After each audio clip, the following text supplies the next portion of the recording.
Assalamualaikum warahmatullahi wabarakatuh. Waalaikumsalam warahmatullahi wabarakatuh. Al-Fatihah ila ruhi sayyidina wa habibina wa syafi'ina wa qurrati a'yunina wa maulana Muhammadin sallallahu alaihi wasallam, thumma ila ruhi abaihi wa ikhwanihi min al-anbiya'i wal mursalin wa ali kullin minhum wa sahabati ajma'in, thumma ila ruhi jami' sadatina al-alawiyyin wal a'immatil mujtahidin wal ulama min a'adil nusufiyatil muhaqqiqin aina makanu wa halat ruhum min masyarik al-ardi ila maghribiha wa nakhusu khususan ila ruhal ustadzil azam al-faqih muqaddam Muhammad ibn Ali Ba'lawi usulihi wa furu'ihi summa ila ruhi sayyid Ali al-ghayru sayyid Ali sahibul daram sayyid Muhammad maulid dawila sayyid Abdurrahman as-Saggaf wa uladi khususan Syekh Abi Bakar as-Sakran Syekh Umar Mukhtar wa ikhwan iman summa ila ruhi Abdullah bin Abi Bakar Idrus Abi Bakar bin Abdullah bin Abi Syah bin Abdullah bin Abi Syah bin Abdullah bin Abdullah al-Idrus ثم إلى الشيخ النبي بعد شيخ الحبيب عبد الرحمن شيخ الحبيب أحمد بن عبد الرحمن شيخ علي ثم إلى الشيخ بكر سالم والحبيب حسين بن سعود شيخ الحبيب محمد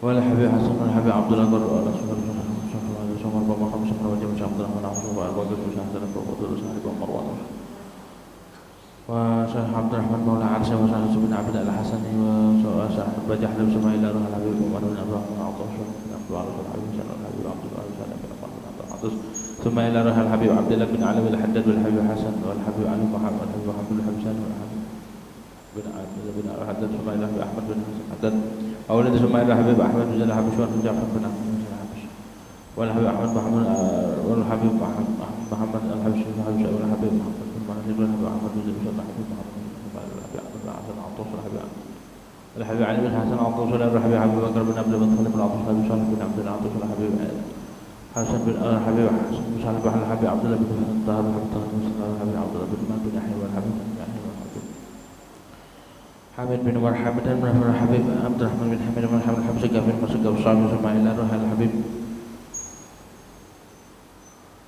الحبيب عبد الله بن بكر العدل الحبيب عبد الرحمن بن فقر الحبيب عبد الله بن فقر الحبيب علي بن محمد بن الحبيب حسين بن محمد الحبيب الحبيب الحبيب عبد الله بن عمر الشاكر الحبيب سالم الحبيب حسن بن عبد الله بن عمر الشاتري ثم إلى روح الحبيب علي بن شهاب الحبيب محمد بن علي بن شهاب الحبيب عبد الله محمد بن شهاب الحبيب علي بن عبد الرحمن الحبيب وعلي بن مسلم العطاس والحبيب صالح بن عبد العطاس والحبيب عبد الله بن صلى الله عليه وسلم وكر عبد الحبيب عبد الله بن الحبيب أبو بكر بن الحبيب سكر الحبيب عبد الله بن سكر الحبيب صالح بن الحبيب الحبيب محمد بن صالح الحبيب محمد بن الحبيب علي بن وعلى صلاتهم والمنتسبين إليهم والآخرين أنهم سمعوا إلى روح شيخ أو بن عمر بن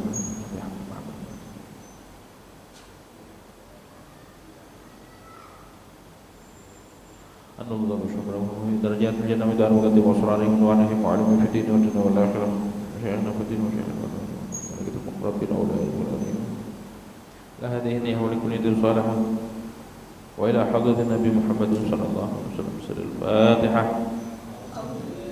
أعوذ بالله من الشيطان الرجيم. بسم الله الرحمن الرحيم. الحمد لله رب العالمين الرحمن الرحيم مالك يوم الدين إياك نعبد وإياك نستعين اهدنا الصراط صراط الذين أنعمت عليهم غير المغضوب عليهم. Apa mana? Catatannya Bahasa najis tentang najisnya tentang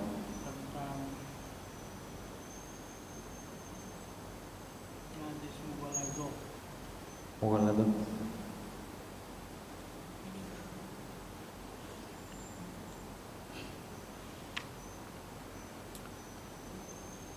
Wal maitatu udah belum ini. Wal maitatu kulluha najisatun illal adamiyya was samaka wal jarada wa kullu ma kharaja minas sabilaini najisun illal maniyya war riha wal hasa illam yanaqid minal bauli.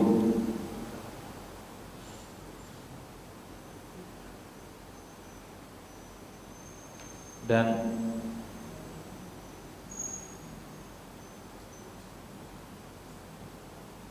adapun bangkai seluruhnya itu najis. Udah?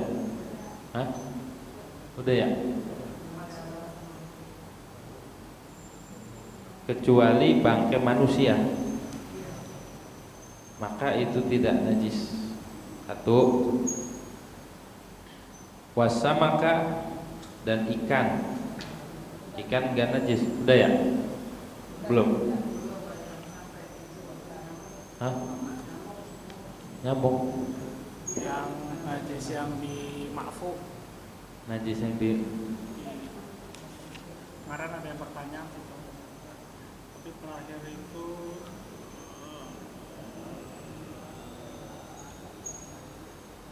wasamaka dan ikan wal jarada dan balang. ya itu. Maka itu suci itu ya.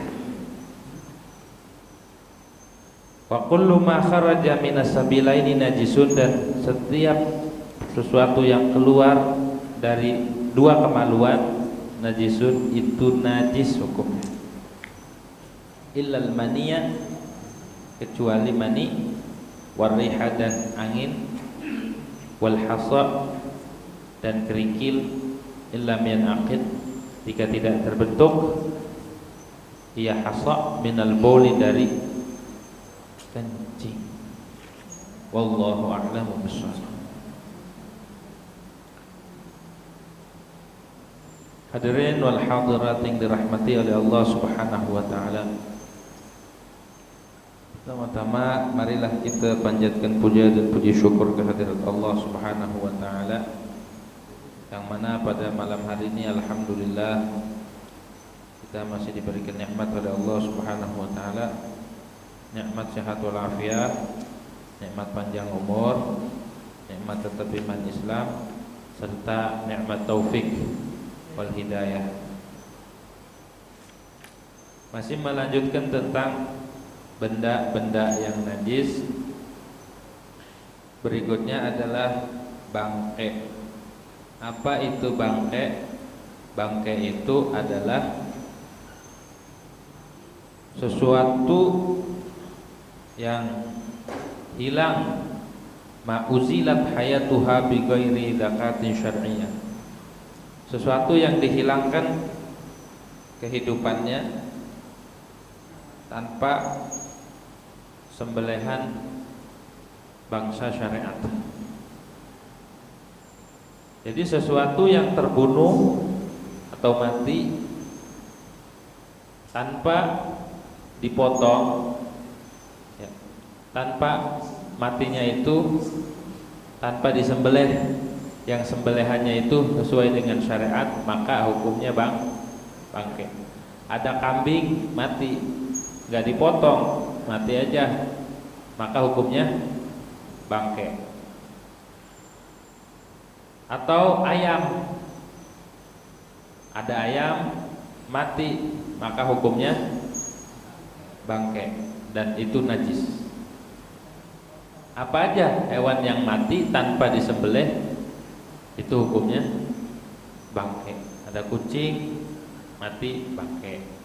Kalau kucing walaupun disembelih juga tetap bangke karena nggak bisa dimakan, gitu ya.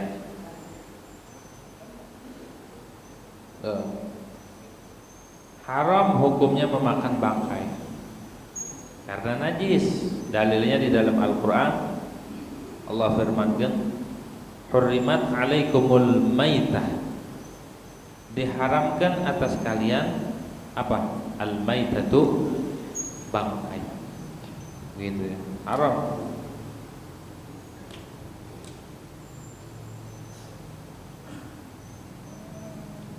Jadi jika satu hewan itu mati bukan lantas dipotong atau disembelih dengan sembelihan yang sesuai syariat, maka hukumnya bangke. Kayak ayam ataupun hewan lainnya, bukan ayam doang, kambing, sapi. Jika matinya bukan dengan potongan yang dianjurkan di dalam syariat, apa itu zakatun syar'iyyah? Potongan yang sembelihan yang dianjurkan di dalam syariat adalah terpotong saluran pencernaan dan nafas, namanya mari. Sama. Oh, kalau ditembak itu ada ininya lagi. Kalau dia niat badan baca bismillah dan dia berburu, maka nggak apa-apa. Nah, dipotong tuh, potongannya sesuai dengan tuntunan syariat. Apa itu? Harus terpotong urat maribah atau saluran nafas dan saluran pencernaan. Jika tidak terpotong, lagi motong kambing atau ayam, pisaunya mental, belum kepotong. Saking takut kan megang ayam, akhirnya ngambil lagi, dipotong lagi, itu hukumnya bangkai. Ataupun kita motong diangkat pisaunya, ntar di ini lagi, itu hukumnya bangkai nanti. Jadi jangan diangkat. Kalau yang belajar potong nih, yang baru-baru, ketika motong hewan tersebut lehernya jangan sampai terpisah daripada pisau, sampai terputus baru angkat pisaunya. Kalau belum terputus, ya nggak boleh diangkat terlebih dahulu. Gitu, nggak boleh diangkat. Kalau diangkat begini, maka hukumnya bangkai. Iya kalau ayam kecil, kalau sapi segede gitu jadi bangkai. Gitu ya. Gitu. Maka banyak kita temui di pasar-pasar ayam tuh, ayam yang itu nggak kepotong ininya, marinya, saluran pencernaannya, saluran nafasnya nggak terpotong, maka itu ayam hukumnya bangkai. Ayam yang di pasar-pasar cuma dibolongin doang ininya, begitu ya. Beda kalau ayam itu dipotong sesuai dengan syariat, sesuai dengan sembelihan syariat, itu keputus lehernya keputus, maksudnya urat atau saluran pencernaan dan saluran nafasnya keputus, maka itu sah tuh potongannya dan dihukumkan ini halal. Dengan catatan waktu dipotong dia masih ada kehidupan di ayam, namanya hayah mustaqirrah. Hayah mustaqirrah itu andai kata dia dipotong darahnya masih muncrat dan masih bisa ngelihat dan masih kelubukan, itu masih. Kalau ayam udah ngap-ngapan namanya harokat madbuh, udah mau mati baru dipotong. Maka gimana kalau ayam itu sudah nggak ada gerakan sama sekali, dianggap bangkai juga. Gitu. Cirinya kalau ayam itu masih sehat, potong darahnya muncrat dan ngamuk, nah berarti ini masih ada hayah mustaqirrah. Syaratnya hewan yang dipotong tersebut ada hayah mustaqirrah. Begitu ya. Apalagi bentar lagi nih hari raya kurban. Nah yang motong kudu tahu sunnah-sunnah motong, adab-adab motong, pisaunya yang tajam, terus menghadap kiblat kalau bisa, kalau nggak bisa ya udah rubuhin aja sapinya, begitu ya. Asal rubuh langsung potong, asal jangan salah motong, malah yang megangin sapi yang dipotong. Karena sama-sama gede kan, ada tuh bocah, jangan motong sapi, takut salah potong. Gitu ya. Potong. Yang dipotong itu yang wajib adalah saluran nafas dan saluran pencernaan, dan yang sunnah itu ada 2 urat nadi yang ada di leher kanan, leher sebelah kanan dan kiri, namanya wadajain. Itu sunnah, itu dipotong juga yang ada di, tapi yang wajib itu urat saluran pencernaan dan nafas biar cepat. Ya biar cepat matinya itu hewan.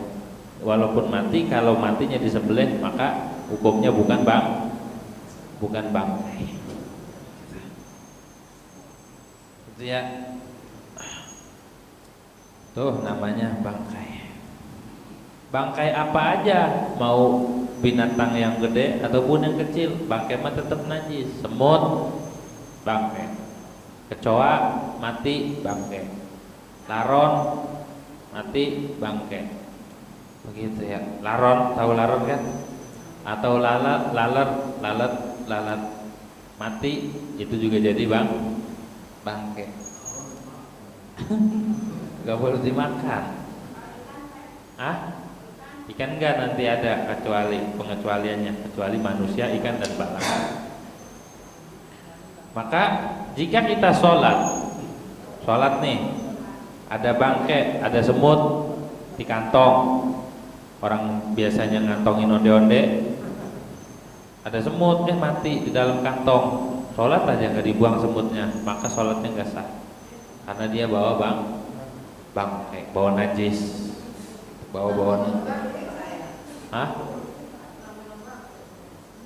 semut sama, semut, kecoa, terus apalagi laron. Bahkan laron itu kalau sayapnya terpisah, kan banyak tuh, itu najis sayapnya itu, walaupun laronnya masih hidup, kepisah, kena ke peci atau pakaian. Sedangkan di situ enggak masyaqqah, enggak berat untuk sholat di tempat yang tidak ada bulu atau sayap laron yang pada kepisah itu, maka sholatnya enggak sah. Kecuali emang kagak ada tempat lagi, emang lagi banyak laron, namanya masyaqqatul ihtiraz, susah ini kalau menghindar, sulit untuk menghindar, maka dimaaf. Tapi tetap najis, tapi dimaaf begitu. Tapi kalau bisa menghindar, nggak dimaaf, gitu ya. Tahu kan laron tuh, itu sayapnya kalau keputus, hati-hati. Sama bulu kucing juga tuh. Kucing waktu lagi digendong atau kucing itu pangku di paha kita, habis itu mau sholat, ini kucing itu ada bulunya, buang dulu. Kalau nggak dibuang, maka nggak sah sholatnya, karena bulu kucing ini yang terpisah hukumnya. Atau kucing hidup nggak terpisah bulunya, lagi tahiyat dia duduk, batal sholatnya. Mengapa batal? Karena dia bawa najis. Nah, emang kucing najis? Kucingnya nggak najis, tapi pantatnya kan nggak cebok kalau habis berak. Cebok nggak? Nggak cebok kan? Nggak. Maka ketika kucing itu nemplok di atas di tubuh kita, maka sholatnya nggak sah, karena kita bawa sesuatu yang nempel dengan najis. Ataupun bocah belum sunat kan habis kencing nempel najisnya itu di kuluh, gendong dia waktu kita sholat, batal sholatnya. Mengapa?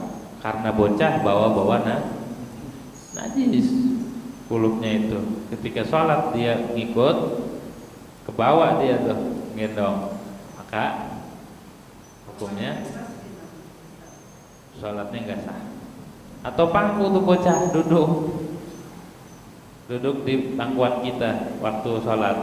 Kalau habis sholat nggak jadi masalah, ini lagi sholat pangku, maka tidak sah juga sholat kita, karena itu bocah bawa najis. Kan kalau dicebokin nggak dibersihin sampai dalam-dalamnya, makanya dianjurkan sunat juga biar tidak bawa najis, gitu ya. Itu najis. Jadi hati-hati tuh kalau ada bangke semut, bangke laron, bangke apa aja, hewan-hewan yang kecil tuh, serangga, jangkrik, itu najis tuh ya, najis. Makanya waktu Nabi Musa mau munajat sama Allah di Tur Sina, di Gunung Sinai, itu diperintahkan oleh Allah supaya mencopot sendal. Ada salah satu ulama ahli tafsir mengatakan, kenapa Allah perintahkan supaya Nabi Musa itu nyopot sendal? Ikhla'na 'alaika innaka bil wadil muqaddasi tuwa. Copot sendalmu. Ikhla'na 'alaik. Satu pendapat mengatakan Karena sendal Nabi Musa itu terbuat dari kulit himar, kulit keledai. Sedangkan itu najis. Kalau mau ke Allah itu kudu suci. Gak boleh bawa-bawa najis. Gak boleh bawa-bawa najis. Terus bagaimana ayam tadi tuh yang dipotong, yang disembelih bukan dengan sembelihan secara syariat, bukan sembelihan syar'i, ya nggak boleh. Walaupun enak, walaupun kayak apa juga nggak boleh kita makan. Walaupun dibungkus pakai tepung, digoreng tuh ya, ataupun di sayur kuning, ataupun dibikin opor, tetap nggak boleh dimakan karena bangke. Orang kalau sesuatu dilarang kita makan aja, maka hatinya gelap. Maka hatinya bakal gelap. Makan apa aja. Makanan yang haram tuh bukan hasil korupsi doang, ataupun hasil nyolong, ataupun hasil apa, ngerampas, ataupun hasil khianat dolim. Makan sesuatu yang tidak dibenarkan oleh syariat itu juga haram dan mempengaruhi tubuh kita. Gitu ya, hati-hati tuh. Kalau bisa minta sama si abangnya, bang potongin ayam, bang potongin. Dilihat, oh iya sesuai dengan syariat. Kalau kita beli yang udah dipotong, lihat lehernya tuh potong apa. Kadang-kadang dijepit di pintu doang, ya kan? Kadang-kadang matinya itu karena ketumpuk-tumpuk. Habis itu sama si abangnya dipotong aja biar disangka ayam. Hati-hati kita ya dalam mengkonsumsi makanan, harus benar-benar sesuai dengan ajaran syariat. Kalau kita makan barang haram, bagaimana ibadah kita mau diterima? Gimana sholat kita mau mempengaruhi diri kita, mempengaruhi hidup kita? Kita ibadah, ngaji dan segala macam, tapi barang haram masih diembat juga, nggak bakal berpengaruh. Mau sholatnya 1000 rakaat ya, mau baca Qur'annya ribuan kali khatam, kalau dia tidak menjaga dari sesuatu yang haram yang masuk ke dalam perutnya, maka Allah tidak peduli. Gitu. Masih penting orang ngejaga daripada yang haram, walaupun ibadahnya cuma ibadah yang diwajibkan saja, enggak lebih dari itu, tapi dia ngejaga makin lebih baik. Jaga tuh, hati-hati. Ya. Sama. Walaupun dipotong secara syar'i, disembelih secara syar'i, tapi kalau ayamnya ayam boleh nyolong, tetap aja haram. Walaupun makan bismillah 1000 kali juga, bismillahirrahmanirrahim, makan doa juga segala macam, tapi ayam yang dipotong punya tetangga, dari mana? Udah makan aja. Boleh nyolong, tetap aja. Tetap. Walaupun itu dipotong dengan cara syariat, kalau ayamnya boleh nyolong, tetap aja haram juga. Jadi hidup tuh kudu hati-hati. Gitu ya, jangan asal camat comot, dengan asal makan. Ntar yang dimakan ternyata sesuatu yang tidak diridhoi oleh Allah Subhanahu wa taala. Maka itu mempengaruhi di badan kita, mempengaruhi di ibadah kita. Akhirnya ibadahnya jadi males, akhirnya doanya gak diijabah karena kita jorok, karena kita sembarangan. Begitu tuh. Kalau pengen warok, pengen hati-hati, pengen hidup apik, biar teratur, pengen makan ayam atau hewan yang dipotong secara syariat. Gitu ya. Minta aja masih abang yang beli yang hidup, potongin bang, potongin sampai kelar berapa, lihat oh, dah. Gitu ya. Lebih selamatan begitu. Tuh bang. Kemarin kan udah dibahas, ada bangke itu yang dimaaf di sholat, ya. Artinya ada yang gak dimaaf, ada yang dimaaf di air, tidak dimaaf gitu di sholat. Bangke, misalkan bangke cecek ataupun bangke kecoa ataupun semut mati di air, itu mah dimaaf kalau dia nggak ada darahnya, nggak ada darah yang mengalir. maka air tersebut tinggal diambil aja, dibuang bangkainya, dan air itu hukumnya tetap suci.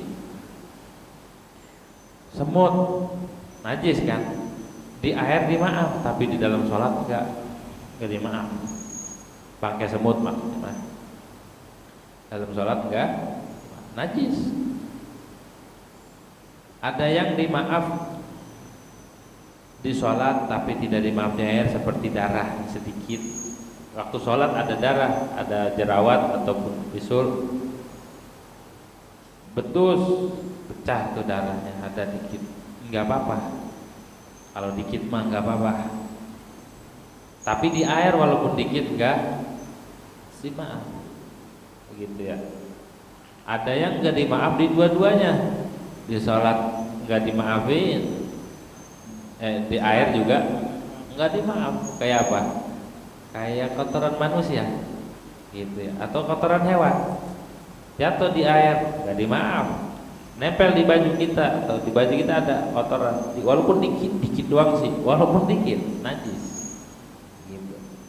Ada yang dimaaf di dua-duanya, seperti najis yang ada pada kaki lalat. Lalat itu mencelok di kotoran, otomatis kakinya itu najis nggak? Kali pakai sepatu, tadi nyopot sepatu, enggak, nempel, mencelok di air. Di kopi, mana kopinya baru diseduh lagi, cemplungin aja. Hah? Kita nggak diperintahkan untuk mempersulit. Wah, ini ada lalatnya lagi kan. Kalau lalat itu nemplok di air, maka disunahkan direndamin, celupin, buang. Jangan dimakan, jangan ikut diminum. Rendam itu makan, bukan. Rendam, buang, diminum. Lagi sholat ada lalernya itu habis mencelok di kotoran, mencelok di baju kita. Tapi dengan catatan nggak kelihatan. Kalau dia bawanya gede mah, di kakinya itu gede gitu bawahnya, kelihatan. Nah, itu mah tetap najis, gitu ya. Itu menajis banget, gitu. Kata lalat, iseng mau ngerjain biar batal sholatnya, dibawa di kakinya itu, bawa tempelin, nah itu membatal, gitu. Nah, itu hukum bangkai. Bagaimana kalau janin yang mati di perut hewan? Hewannya ini dipotong, kayak ada sapi atau kambing, ada anaknya di dalamnya. Dipotong emaknya nih, induknya.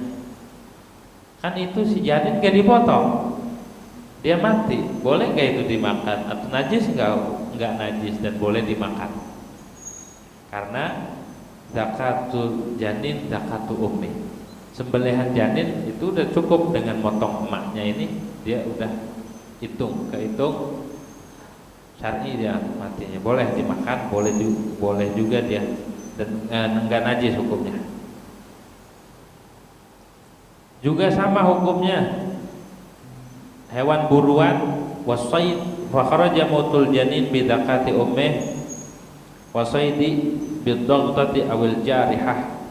Ataupun hewan buruan kegencet, kena jala atau kena jebakan, mati dia, hukumnya itu suci.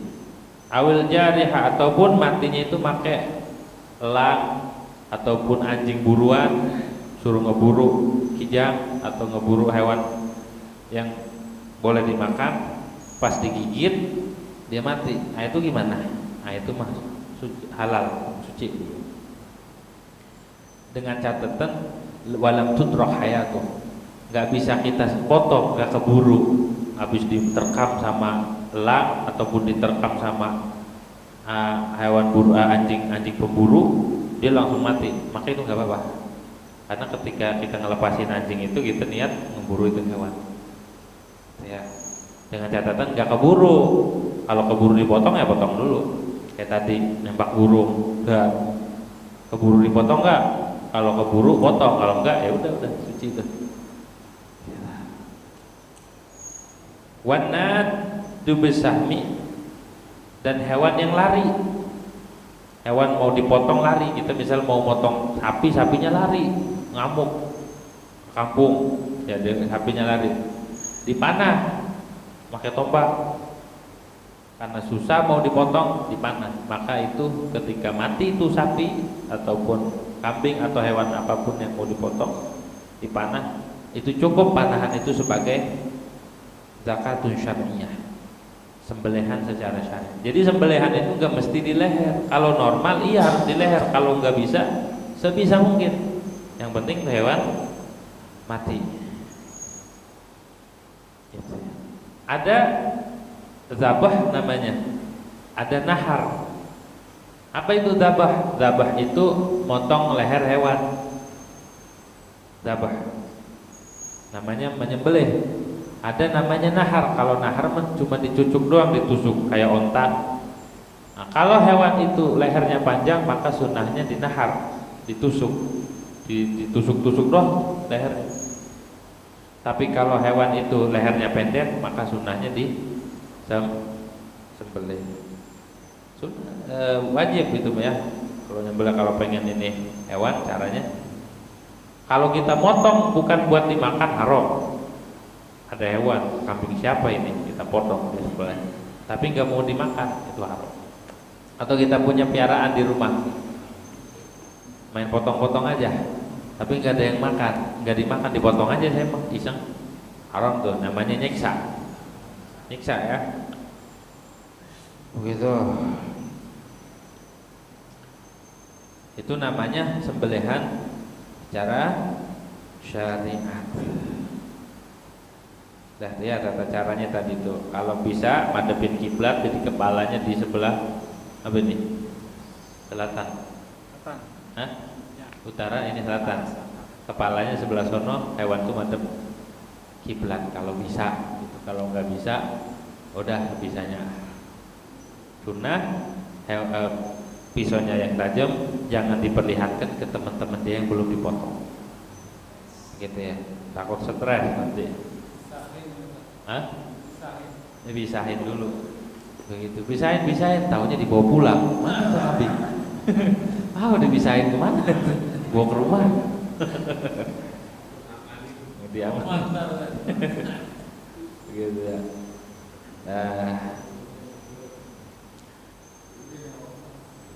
Berhubung mau hari raya kurban, maka nanti nih hal-hal yang diperhatikan ketika pembagian hewan kurban, terus juga panitia yang menerima kurban harus benar-benar tuh.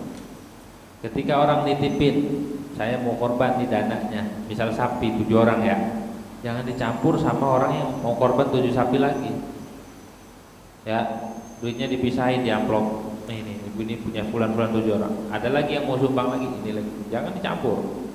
Karena kalau dicampur duitnya, dibelikan sapi, jadi sapi ini barengan sama 7 orang sebelah sini. Jadi 14 orang ini 2 sapi, 14 orang cuma barengan semuanya. Cuma kalau kita pisahin nih duit nih, ini punya 7 orang ini, beliin langsung sapi, tandain, langsung beliin lagi, tandain, nggak kecampur. Campurnya itu 7 orang doang. Tapi kalau dicampur duitnya dan tidak di ifraz dulu, di ifraz itu dipisahin. Pas mau boleh dicampur dengan catatan nanti dipanggil lagi yang 7 orang. Ini duit saya campur tadi. Ini sebelah sini punya yang ini, di sebelah sini punya ini. Mohon ridhonya nanti saling meredokkan, saling merelakan bila duitnya ada yang di sini dan duitnya ada yang di sini, saling melepaskan. Jadi enggak kecampur nanti duitnya. Begitu ya, jangan sampai dicampur. Kalau dicampur nanti satu hewan ini barengan duitnya, dan hewan ini barengan punya orang banyak. Gitu. Nah, kalau hewannya itu korban sunnah, kita boleh makan yang korban nih. Ini saya panitia, saya mau korban sunnah. Nah, nanti ketika hewan dipotong kita boleh minta dagingnya atau kita makan boleh. Tapi kalau kita bilang ini korban saya, itu jadi wajib. Atau bilang ini korban wajib, kita nggak boleh makan, keluarga kita nggak boleh makan. Harus disedekahin kepada fuqara, harus disedekahkan kepada mustahiknya. Tapi kalau ini hewan bilangnya korban sunnah, ini saya mau sunnah korban, maka dia boleh makan, keluarganya boleh makan, Bahkan andai kata hewan ini dimakan semua, yang dibagi cuma yang wajibnya saja. Yang wajib itu seukuran 1 kilo lah. 1 kilo yang sisanya dimakan semua, boleh nggak? Boleh, tapi boleh begitu. Tapi nanti jadi omongan, ini korban tuh makan dewek ya. Gitu ya. Padahal memang boleh. Asalkan dikeluarkan dulu wajibnya. Wajibnya berapa? Wajibnya itu malahu waq'un, yang ada nilainya sekiranya kalau dimasak ini ada. Kalau 1 potong ya itu mah ini buat nyate aja ya, katanya potong ini ya nggak bisa itu. Harus 1 kilo lah minimal. Tapi yang bagus itu disedekain semua. Nah, boleh juga 1/3 buat orang kaya, hadiah namanya. 1/3 buat orang fakir, 1/3-nya boleh dimakan. Boleh begitu.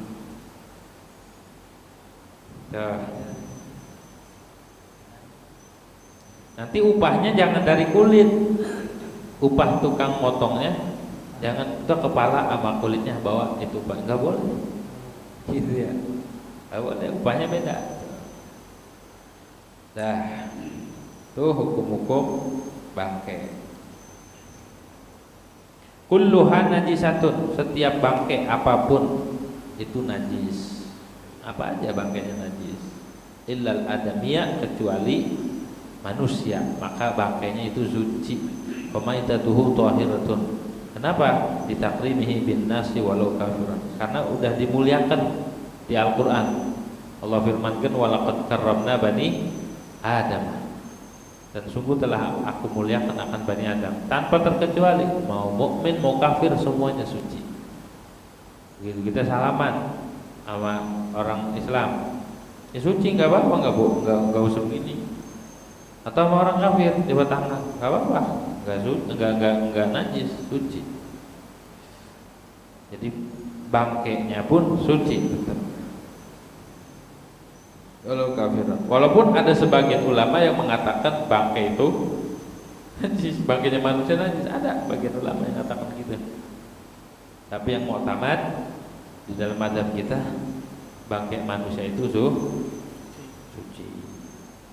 Tapi walaupun suci, jika kita sholat nih, bawa bangkai, bawa teman kita yang udah meninggal, sholatnya nggak sah, malah kan suci.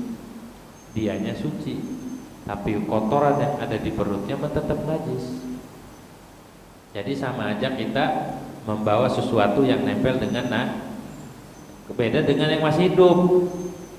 Kita lagi sholat, teman kita gendong gitu, sah nggak? Ya kalau nggak ada yang najis sah. Tapi kalau udah meninggal, maka hukumnya sholatnya nggak sah, karena si manusia ini, bangkai manusia ini membawa najis, nempel dengan sesuatu yang najis. Muttasilun bin najasah, nempel. Kalau masih hidup enggak lah, kalau masih hidup najis juga kita sholat enggak sah. Orang di dalam diri kita banyak najis. Dalam perut kita najis, kotoran darah kita najis. Selagi masih hidup enggak dihukumkan, kecuali yang keluar, gitu ya. Wa ma'na najasatihi fil ayah, itu ayat yang mengatakan innamal musyrikuna najasun itu gimana?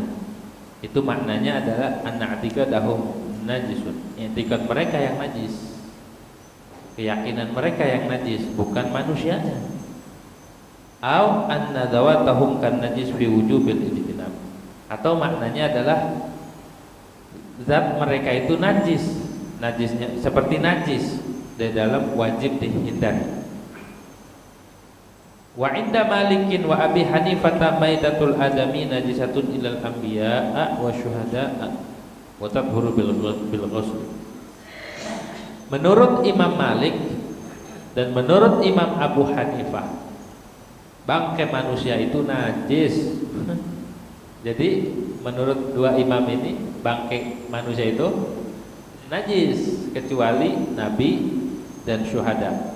Para nabi gak najis bangkainya. Yang mati syahid kagak najis bangkainya. Kalau manusia biasa itu najis menurut Imam Malik dan menurut Imam Abu Hanifah.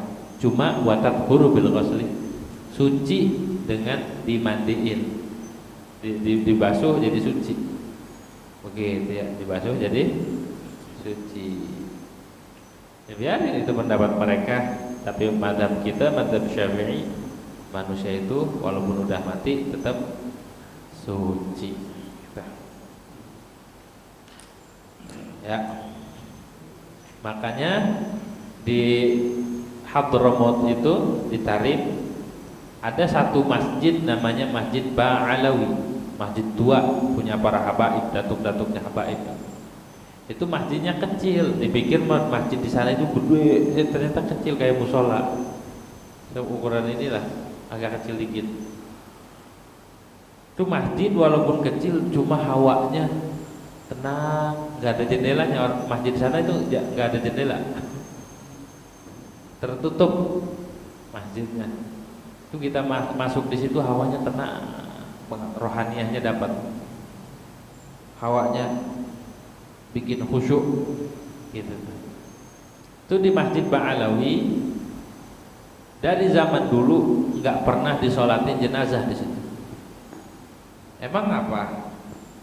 Karena ada khilaf ulama, ada perbedaan pendapat apakah bangkai manusia ini suci, apakah bangkai manusia ini najis. Hingga buat menghindari perbedaan itu di Masjid Ba'alawi tidak pernah dilaksanakan sholat jenazah dari zaman dulunya. Dari zaman dulu tidak pernah dilaksanakan sholat jenazah di Masjid Ba'alawi itu khusus. Jadi yang khilaf-khilaf itu, yang beda-beda pendapat di situ dihindari.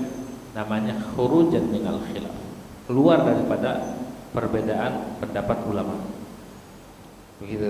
Makanya di sana ada tempat namanya Jabana. Jabana itu musola gede kayak masjid, tempat sholat hari raya dan juga tempat nyolatin jenazah dekat kuburan.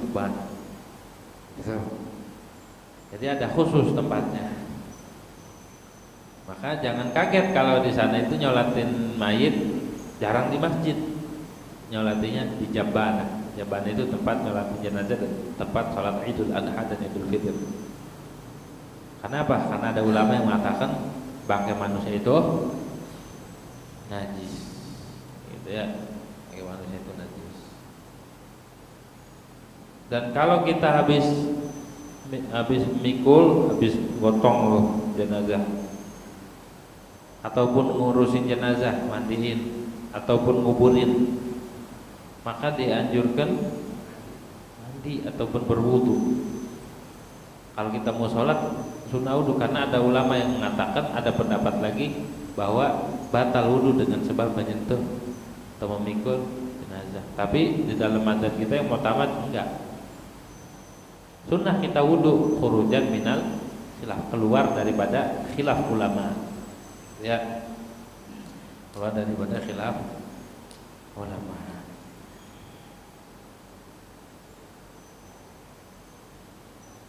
Wa illa sama kada itu ya. Bangkai manusia itu kecuali nabi dan syuhada. Kalau di Hadramaut itu di Tarim, ketika ada jenazah rebutan nyolatin, nggak perlu diundang, nggak perlu diundang satu persatu, nggak, ada jenazahnya ikut nyolatin. Rebutan jenazah siapa aja, jenazah orang biasa, apalagi ulama, itu rebutan gotong. Kenapa? Karena keutamaan orang nyolatin jenazah sampai ngiring jenazah, sampai nguburin, itu dia akan mendapatkan pahala 2 qirot. 1 qirot itu bobotnya sebesar gunung Uhud. Kalau kita nyolatin sampai nguburin ikut. Kalau kita kan enggak, nyolatin udah pulang. Sunahnya kita itba'ul jenazah, ngikutin, ngiringin jenazah sampai kuburan. Kalau perempuan gak dianjurin sebenarnya. Perempuan tuh gak boleh ikut-ikut jenazah. Gitu di rumah aja. Maka kalau di kita repot orang. Mau ngikut aja pengen ya. Pengennya enggak ngetren, enggak rame katanya. Gitu. Sebenarnya di rumah. Karena perempuan mah enggak ngurusi, enggak nyebur jenazah juga tuh kuburan, enggak gotong juga. Dia penting hore doang, gitu ya. Aslinya nggak boleh, aslinya ikut-ikut. apalagi suaminya meninggal, itu perempuan kudu di rumah aja. Kan wajib iddah, wajib ngejalanin iddah, dan juga wajib sukna, wajib dia diam selama iddah tuh di rumah. Terus juga wajib sukna, dia bertempat tinggal di rumah, diam, nggak boleh keluar selama berapa hari? Kalau meninggal 4 bulan 10 hari di rumah aja gitu, nggak boleh keluar. Ini malah keluar ngikutin, walaupun diikutin nggak bakal hidup lagi. Kalau diikutin hidup lagi silakan. Enggak, udah putus tuh di rumah. Tapi di kita merepot orangnya, lebih ngeduluin adat timbang ilmu, timbang ajaran agama. Begitu ya. Apa? Kesian namanya. Siapa yang kasihan? Udah meninggal. Justru bakal kena seksa tuh. Gara-gara istrinya keluar, nggak ngejalanin syariat. Malah di kuburan ditanya, no dia tuh. Begitu ya. Di rumah aja udah. Jangan ikut-ikutan gitu tuh. Biarin itu urusan laki-laki pada kuburin. Tuh. Kalau para ulama, kita disunnahkan mencium jasadnya orang soleh. Waktu dulu waktu nyantren ngalamin meninggalnya Al Habib Abdullah bin Muhammad bin Syihab Ainut Tarim. Nah, waktu meninggal santri-santri itu disuruh tabarruk, pada nyiumin jenazah. Nyium jenazah orang soleh itu sunnah, cium keningnya gitu, sunnah ya. Kalau keluarga tuh boleh. Kalau musuh gimana? Jadi bangunlah, hidup lagi nih, mau dicium tampol. Sunnah tuh ya, namanya at-tabarruk bis-shalihin. Seperti para sahabat ketika menciumi jasadnya Nabi Muhammad sallallahu alaihi wasallam. Sunnah tuh ya. Jenazah itu kalau dia min ahlul khair, orang baik, meninggalnya husnul khatimah, dia keluar air mata, bahagia. Mukanya itu dilihatnya bercahaya. Terus hidungnya itu agak longgar gitu ya, dan ngucur keringat. Itu alamat husnul khatimah. Itu disebutkan di dalam kitab Nihatuz Zain, enggak salah. Ciri-ciri orang itu meninggalnya dalam keadaan husnul khatimah, keringetan dahinya, terus ngucur air mata, terus juga meninggalnya pun senyum. Kalau kita ketawa apa nangis gitu, tergantung amal ibadah kita ya. Kalau kita pengen meninggal husnul khatimah, lazimkan mengucapkan la ilaha illallah, agar kita waktu meninggal udah terbiasa itu mengucapkan la ilaha illallah. Ada ulama namanya Yahya bin Ma'in Ar-Razi, Yahya Ar-Razi. Beliau itu ahli hadis. Waktu mau meriwayatkan hadis mangkana akhiru kalamihi la ilaha illallah dakhala jannah, meninggal beliau. Keren gak tuh? Siapa orang yang akhir kalamnya mengucapkan la ilaha illallah, maka dia masuk surga. Habib Ali Bintang almarhum, Habib Ali bin Abdurrahman Al-Habsyi, waktu mau meninggalnya nalkin jamaah, afdalu ma qultu ana wa nabiyyun qala Rasulullah sallallahu alaihi wasallam afdalu ma qultu ana wa nabiyyun min qabli la illallah, meninggal. Jadi orang meninggal nalkin orang yang hidup. Sekarang enggak itu. Gitu ya, ditalkin sampai orang yang melazimkan la ilaha illallah insyaallah meninggalnya husnul. Sama orang melazimkan baca syahidullah terus ayat kursi sama Fatihah. Sama orang yang baca ya hayyu qayyum la ilaha illa anta 40 kali sebelum sholat subuh atau habis sholat witir, itu meninggalnya husnul khatimah. Ya hayyu ya qayyum la ilaha illa anta 40 kali. meninggalnya husnul khatimah. Tuh. Gampang sebenarnya mah, tinggal kitanya mau apa enggak. Karena husnul khatimah itu impian semua orang-orang soleh. Setiap orang soleh impiannya adalah meninggal husnul. Percuma kita hidup di dunia ibadah banyak ini pas meninggal waliyadzubillah su'ul khatimah. Waliyadzubillah. Jadi impian setiap umat Nabi Muhammad SAW itu adalah meninggalnya husnul selamat. Kalau orang meninggalnya husnul khatimah udah selamat. Selamat, nggak bawa iman.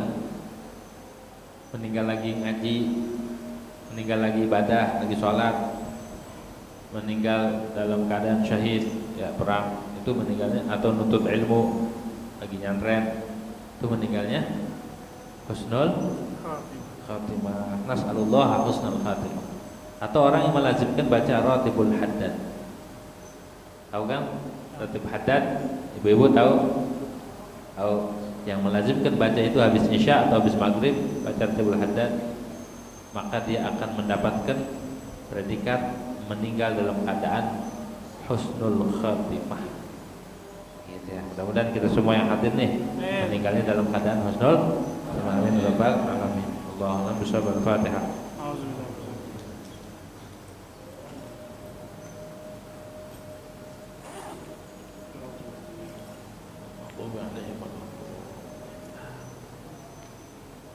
Bismillahirrahmanirrahim. Alhamdulillahirabbil alamin.